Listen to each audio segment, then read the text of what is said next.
বন্ধু এক কোনাতে বসে আছে, যেটা মরেছিল বসে আছে, ওর সাথে দেখা বন্ধু এই ঠেকে নে খুঁজে হাত তোমাকে কবরের নামাবের সময় আর মোবাইল পড়ে গেছিল, তো মোবাইলটা উঠাইবে লেগে তোমার কবরে ঢুকছে, তো তোমাকে দেখতে পারো না, তখন চলে এসি ভিতরে ঢুকে আছে, দেখছি তো বালকা রাস্তা আছে, তো চলে যাই দেখি।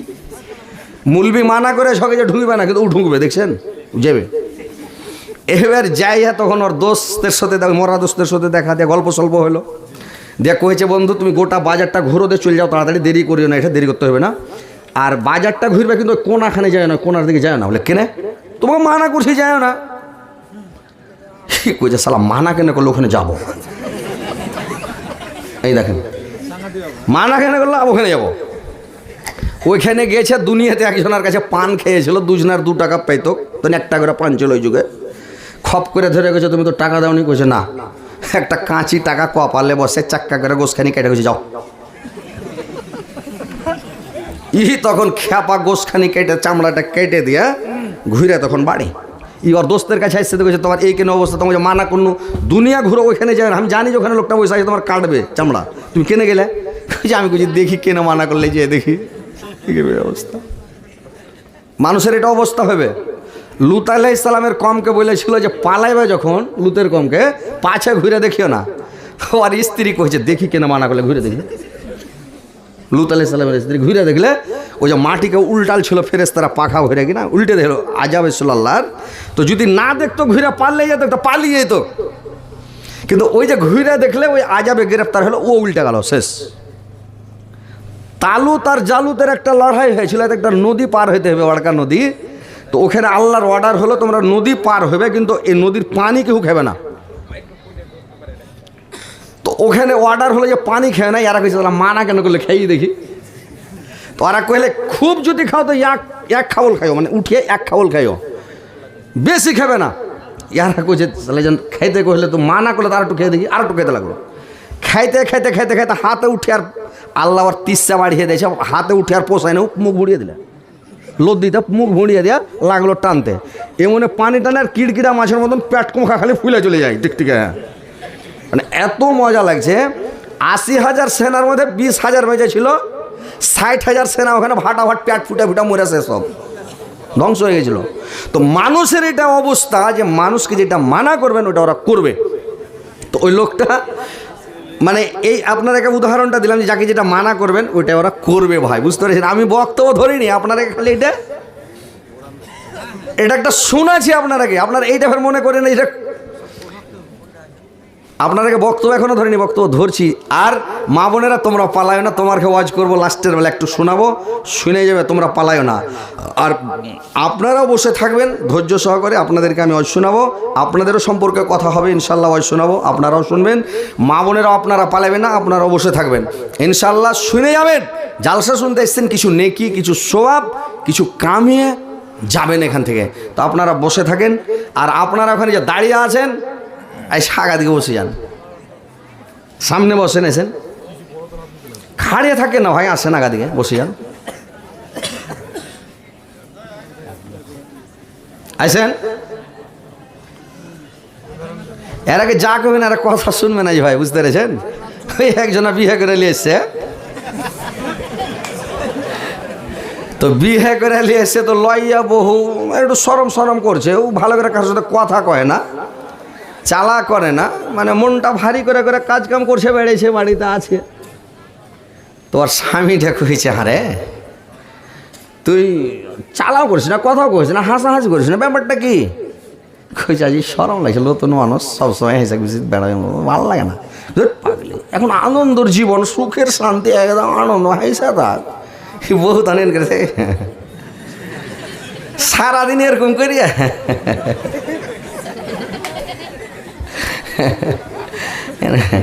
কাজ করছে তাও এরকম, ঝেড়ে দিছে তাও এরকম, মানে ভাত খাইছে তাও এরকম, যেটা করছে এরকম, হাসি থেকে সুষ্টি পাতে দেয় না।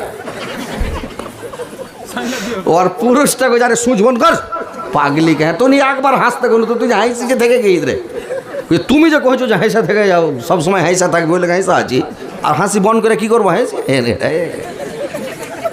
তো ওইরকম এরা যে বাড়ি থেকে আর কুয়া পাঠাইছে না কি, যে গেটের মুখে খাড়া হয়ে ভিতরে যায় না, এরা ওই লইয়া বহুর মতন সুষ্টি ছেড়ে দেয় খাড়িয়া।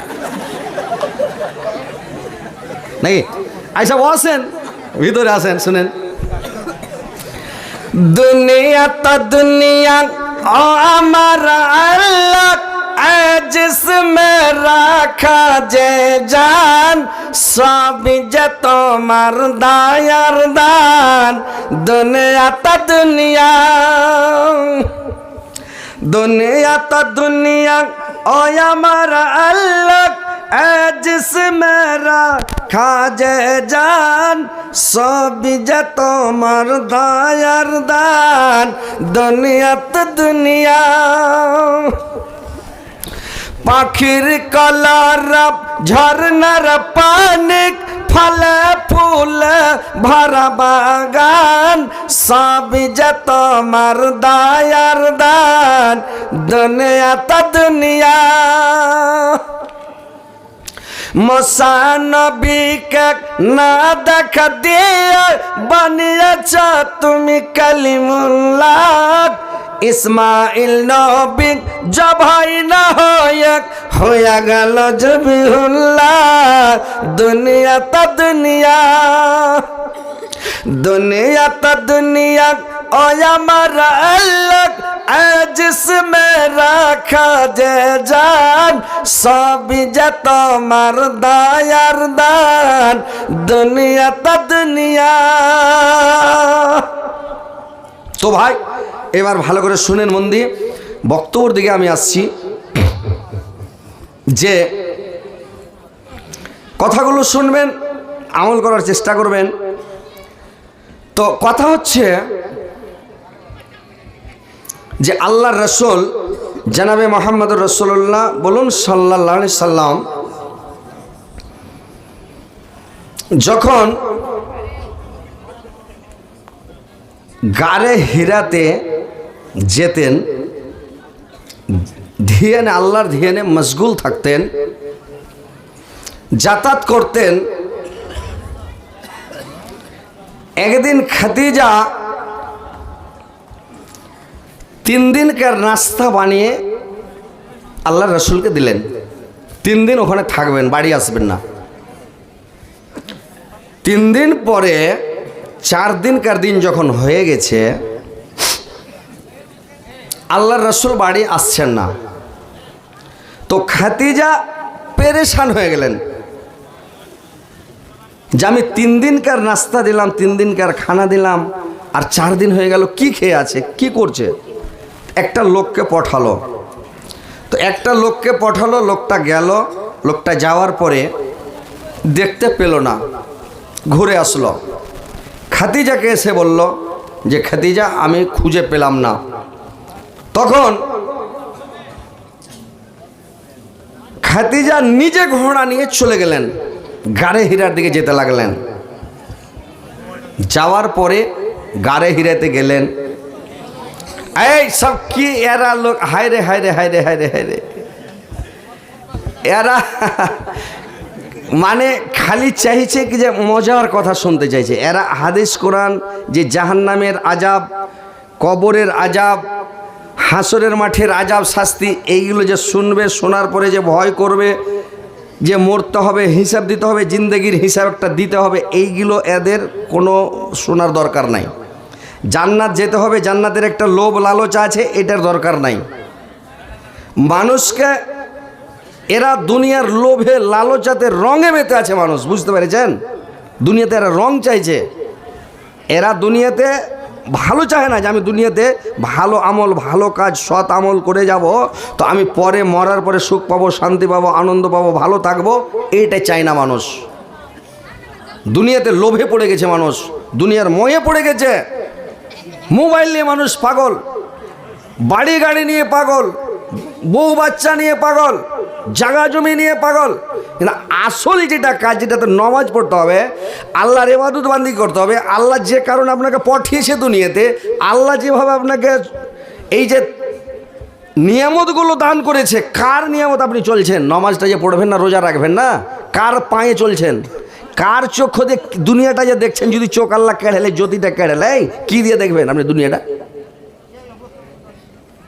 পৃথিবীটা কি দেখবেন আপনি?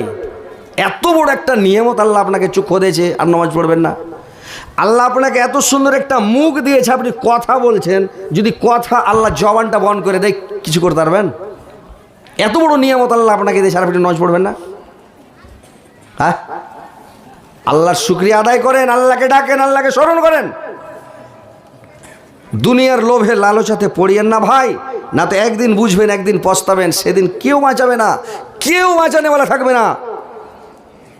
বুঝতে পেরেছেন? সেদিন কেউ কাজে আসবে না। দুনিয়াতে কেউ আসবে কাজে, পৃথিবীতে যদি কোনো বিপদে পড়েন আপনার সুপারশি কেউ করবে, আপনাকে কেউ না কেউ বাঁচাবে, কেউ না কেউ আপনার দিক থেকে কথা বলবে। কিন্তু কিয়ামতের দিন কোনো মায়ের লাল আল্লাহর সামনে কথা বলতে পারবে না, আল্লাহর বিনা এজেন্ট ছাড়া, আল্লাহর বিনা অর্ডার ছাড়া কেউ কথা বলতে পারবে না। আর দুনিয়া নিয়ে মেতে আছেন, দুনিয়ার রঙে মেতে আছেন, হাদিস কোরআন ভালো লাগছে না। আল্লাহ রসুল বলে গেছিলেন আজকে 1450 বছর আগে, একটা জামানা আসবে, শেষ জামানা, আলেমুল মা কোরআন নিয়ে বসে আছে। আল্লাহ যখন মেরাজে গেছিলেন একটা দৃশ্য দেখেছিলেন, দৃশ্য দেখে আল্লাহ রসুল জিজ্ঞাসা করেছিলেন, ইয়া জিবরাইল, এটা কি ব্যাপার যে একটা দৃশ্য দেখছি, এটার ব্যাপারটা কি বলুন তা? কিছু আলেম এখানে কোরআন হাদিস নিয়ে বসে আছে, ওইখানে কোনো ভিড় নাই, লোক নাই। আর এক জায়গায় দেখছে দারু মদের আড্ডাতে একবারে ভিড় লাগে, একবারে ভিড় জমিয়ে লোক বসে আছে। জিবরাইল বললেন, শুনেন নবী গো, এইগুলো আপনার উম্মতের মধ্যেকার এমন একটা জামানা আসবে, এমন একটা টাইম আসবে, কিয়ামতের নিকটবর্তী যখন হবে, এমন একটা সময় আসবে, আলেমুল মাগুলা কোরআন নিয়ে বসে থাকবে, হাদিস নিয়ে বসে থাকবে, আলেমের কাছে কোনো লোক যাবে না, কোরআন হাদিসের কথা শুনবে না। আর দারু মদের আড্ডাতে লোক ভিড় জমে দারু পান করবে, শরাব পান করবে, খারাপ কাজ করবে, গান বাজনার কাছে লোক ভিড় জমাবে, ভিড়ে বসে থাকবে, এরকম একটা জামানা আসবে। এইগুলা সব আপনার উম্মতের মধ্যেকার ওই নিশানাগুলো আসতে লেগেছে এখন, বুঝতে পেরেছেন? জালসাতে মানুষ হাদিস কোরআনের যদি ওয়াজ করে মানুষ শুনবে না, বসে থাকবে না, গান বাজনা যেখানে হবে ওখানে ভিড় লাগাবে সবাই।